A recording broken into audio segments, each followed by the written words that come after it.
Olá, bem-vindos ao Momento Escatológico. Eu sou o pastor Ademar Nogueira, da Ibrave Cumbica, e vamos falar sobre a Bíblia e a guerra Israel-Hamas.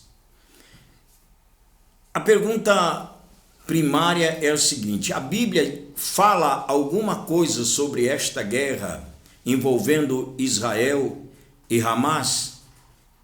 Explicitamente com esses nomes, não, mas em linhas gerais a Bíblia fala. Então, para entendermos isso, nós precisamos começar essa história muito antes. Vamos começar há 4.000 anos atrás em Abraão. Abraão, ele foi pai de dois homens, um deles chamado Isaque, filho de Abraão com a sua legítima esposa chamada Sara. Primeiramente, ele foi pai de um rapaz, de um menino chamado Ismael, com uma escrava que Sara ganhou quando esteve no Egito. Ela ganhou aquela escrava chamada Agar de presente. Então Agar era escrava e serva de Sara. Mas como Abraão era um homem que até então não tinha gerado filhos com Sara, Sara tem a ideia de entregar a Agar, a sua serva, como esposa para Abraão, para ele suscitar uma descendência, para ele gerar um filho. E assim Abraão consente com a sua esposa e gera o seu primogênito, o seu primeiro filho, cujo nome foi Ismael. Quando chega 14 anos depois, Abraão tinha 86 anos quando foi pai de Ismael. Quando chega aos 100 anos, Deus dá o filho prometido para Abraão, chamado Isaque, com a sua legítima esposa Sara. E o tempo então vai passando e Abraão acaba mandando acaba mandando Agar e Ismael irem embora, porque a esposa legítima de Abraão estava se sentindo enciumada com Ismael ali caçoando e zombando do Isaque, que inclusive era mais jovem, era 14 anos mais novo do que o menino dela. E ela mesma diz: esse filho da escrava não vai herdar com o meu filho legítimo. E assim Abraão então manda Agar, que era egípcia, ir embora levando Ismael. Abraão então, por ser pai pesaroso de tudo aquilo, não queria, mas Deus aparece para Abraão e diz: não temas e não se ressinta de fazer o que Sara está te pedindo. Manda Agar e o seu filho embora, e eu vou cuidar dele, porque ele é teu filho. Ele, por ser um descendente teu, eu vou cuidar dele. E então Ismael foi pai de 12 príncipes. Agar vai morar em Parã, e lá em Parã ela casa Ismael com uma mulher do Egito, e ali ele gera 12 príncipes. Assim como Jacó, o descendente, o filho de Isaque, neto de Abraão, também gera 12 príncipes, aqueles homens que deram origem às 12 tribos de Israel. Então, o que nós estamos vendo aí? Aonde começou esse conflito? Começou lá em Abraão. Quando? Quando Abraão manda Agar, a sua serva egípcia, na verdade serva de sua esposa, ir embora levando o seu primogênito Ismael. Então começou ali. O próprio Deus disse que Ismael habitaria fronteiriço aos seus irmãos, e o rosto dele seria contra o rosto de todos, e o rosto de todos contra ele. E nós vemos esse conflito envolvendo descendentes de Isaque e descendentes de Ismael, permeando toda a Bíblia. Não demora muito, José, filho de Jacó, descendente de Isaque, já foi vendido como escravo para descendentes de Ismael, para os ismaelitas, aqueles que foram vender José para Potifar lá na terra do Egito. Então já vemos aí a confusão em família. Então isso é uma briga de família. Aí a grande pergunta: isso vai cessar só quando Cristo, o descendente também de Abraão, vier colocar fim nessas coisas, porque até lá não vai cessar. Vai haver paz por algum momento, mas é transitória. Não adianta, pode as nações e quem quiser brigar por paz, buscar conciliação. Não há conciliação contra aquilo que a palavra de Deus está dizendo que é assim. Então, se Deus diz que não vai haver paz, não vai haver paz. Então, o que acontece? Nós vemos a história de Israel estabelecendo-se em Canaã, e a luta de Israel era sempre contra esses descendentes os descendentes de Isaac, lutando contra os descendentes de Ismael. É Israel lutando contra os filisteus, lutando contra os cananeus, lutando contra aquelas nações ali vizinhas, contra os sírios, contra os ciros, contra todos aqueles povos, cumprindo aquilo que a palavra de Deus dizia, não é? Que o rosto de Ismael seria contra os seus parentes e o rosto de seus parentes seria contra os seus descendentes. Então essa confusão envolvendo árabes e judeu, isso teve origem em Abraão, por ocasião desses dois filhos, Isaque e Ismael, ambos filhos de Abraão. Agora vamos ver a legalidade. Por que Israel se diz dono daquelas terras e com direito a elas? Inclusive não aceita dividir a cidade de Jerusalém, nem as suas terras. Eles estão até lá, os palestinos estão ocupando um pedaço, mas Israel não aceita, não quer. Vamos ver o que Israel alega como direito. Bom, primeiro Deus promete a Abraão dar aquelas terras desde o mar do Egito, o mar vermelho, até o Eufrates. Uma grande porção de terra que compreende Líbano, pedaço da Síria, pedaço da Jordânia, um monte de coisa por ali. Não só o Israel, a extensão de terra de Israel hoje, tem outras terras, inclusive Jericó. Se você for ver na distribuição das terras, quando Josué distribui as terras, a cidade de Jericó, que foi conquistada por Josué, foi na distribuição, passou a pertencer a Calebe.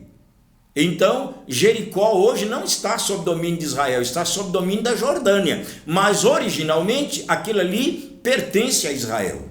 Então Israel alega direito de posses aquilo ali. Então veja bem, Israel alega direito de posses por esses motivos, porque Abraão recebeu de Deus a promessa de ser o dono daquelas terras. Mas aí os árabes vão dizer a mesma coisa, porque se Abraão é pai de Isaque, Abraão também é pai de Ismael. Então veja a confusão. Assim como o israelense, o descendente de Isaque, alega direitos, os descendentes de Ismael, também são descendentes de Abraão, alegam direito. Então temos aí já uma primeira pendenga, não é? Os dois alegando direito. Depois, Davi, 3.000 anos atrás, 1.000 anos depois de Abraão, Davi conquista a fortaleza dos jebuseus, chamada Jebus, e ali Davi funda a cidade de Jerusalém, e ali Davi, através de seu filho Salomão, ele prepara todas as coisas, e ele constrói o templo sobre o Monte Moriá. Veja você, o Monte Moriá, por sua vez, já é um monte santificado tanto para judeu quanto para árabes, desde Abraão, porque foi lá no Monte Moriá que Abraão oferece Isaque, o seu filho prometido, ele oferece Isaque em sacrifício. Os irmãos conhecem o texto. Abraão oferece Isaque em holocausto ali no Monte Moriá. Então, para o judeu, é claro que Isaque não foi morto, porque Deus só queria provar a fé de Abraão. Mas ali então o monte se tornou santo para o judeu. Então temos aí mais uma legalidade para o judeu dizer que Israel é deles. Então, conquistado por Davi, o grande rei de Israel, o templo construído ali pelo grande rei Salomão, outro israelita, ali naquele monte Deus apareceu para Abraão, falou com Abraão por ocasião da oferta de Abraão, do sacrifício de Isaque. Então, para o judeu, tudo isso dá para eles o direito de serem donos daquelas terras. Eles não querem dividir a cidade de Jerusalém, que foi fundada por Davi, onde está o templo adorado e reverenciado por eles, onde esteve, né? O templo que Salomão construiu foi em cima do Monte Moriá. O templo que Ageu, Zorobabel e Zacarias construíram foi no mesmo lugar, aquele templo que durou até o ano 70 da era cristã, onde Jesus estava ali no mesmo lugar.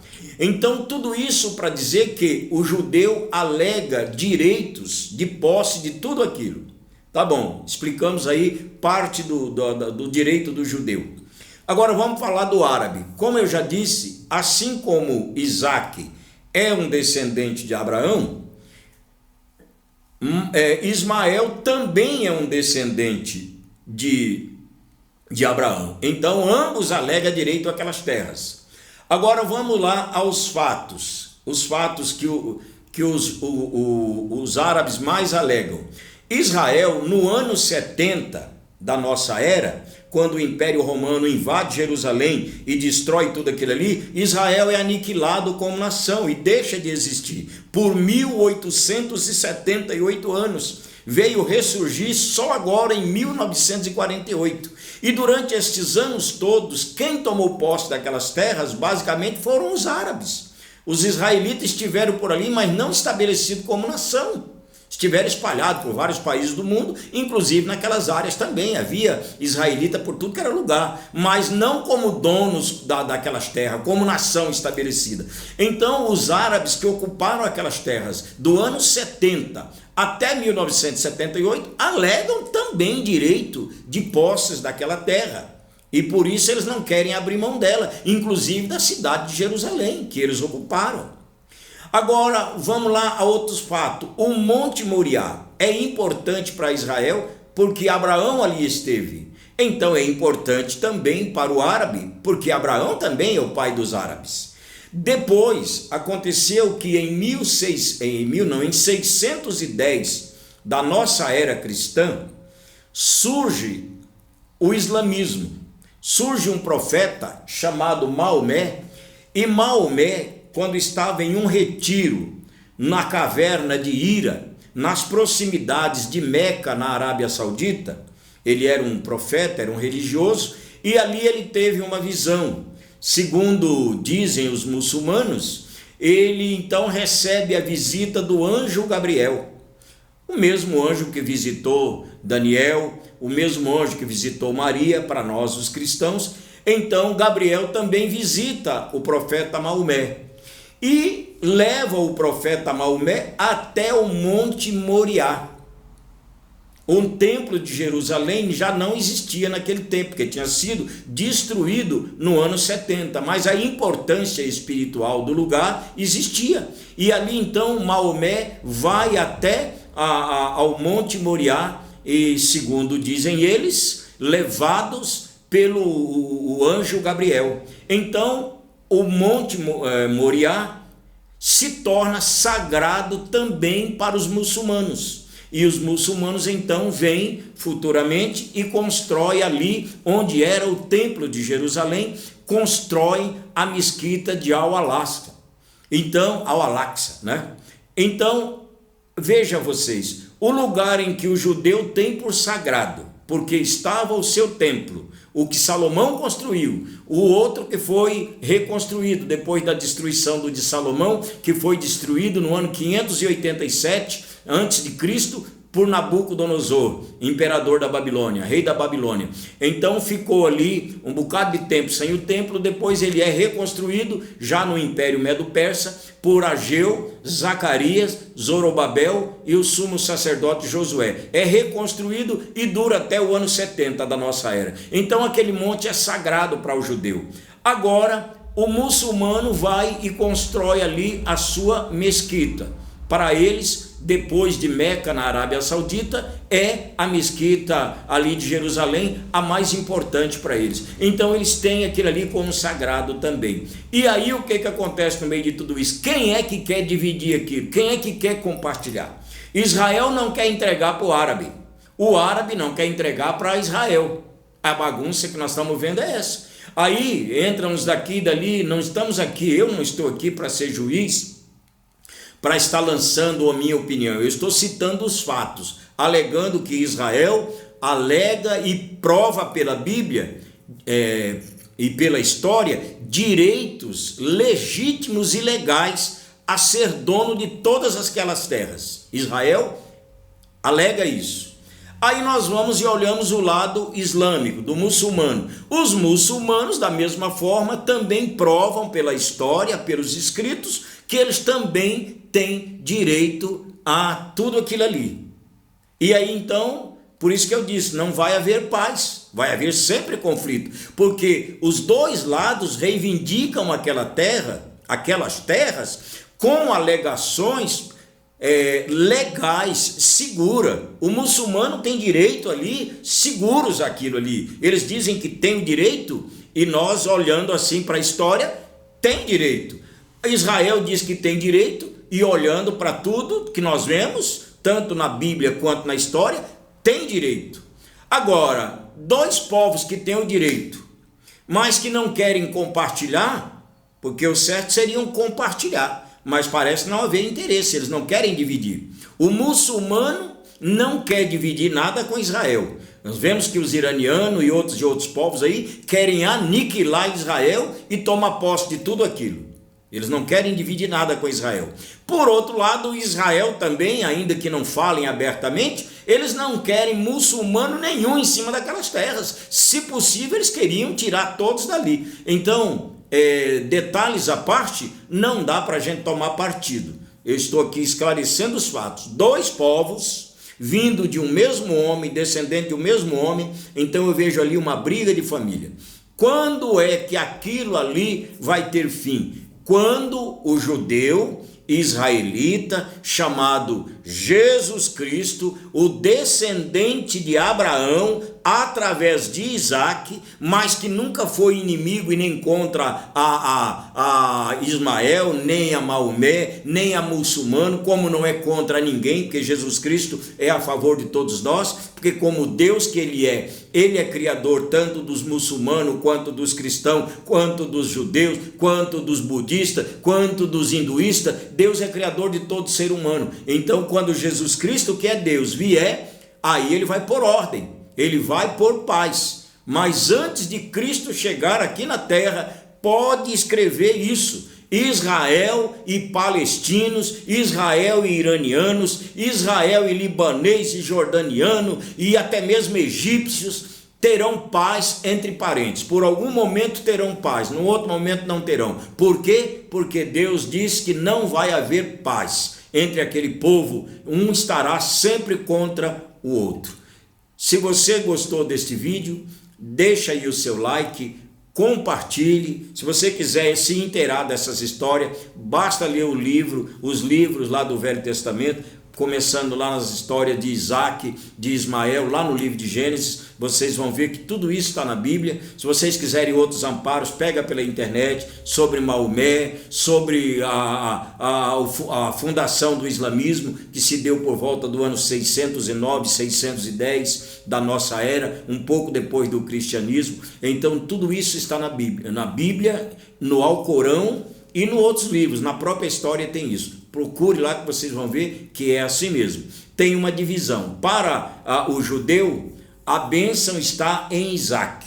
Para o muçulmano, a bênção está em Ismael. E nós não estamos aqui para dividir opinião. Nós estamos aqui apenas para informar o pensamento de ambos os povos. E para dizer, resumido e concluindo tudo isso, que esses dois povos, pensando antagonicamente, desde aquela época, vai pensar assim até o dia que o justo judeu, justo israelita, que é Jesus, esse sim, eu digo israelita, mas também Deus, como Ele é, esse não toma partido nem do lado do A, nem do lado do B. Ele toma partido ao lado da verdade. E ele vai querer a unificação, a união de todos os povos. Está escrito na Bíblia, em Colossenses, que o objetivo de Jesus Cristo é transformar os povos, todos os povos, judeu e não judeu, em um novo povo, na igreja de Cristo, na grande igreja. A gente fala igreja, não no sentido de religião, mas num único povo, um povo só, unificado com Deus, tendo Jesus Cristo, o Messias prometido, como governante de todos nós. Esse é o projeto de Deus. Compartilhe esse vídeo, deixa aí o seu like e esteja o seu link, o like mesmo aí, e esteja atento aos próximos vídeos, porque nós vamos gravar nas próximas semanas mais assuntos.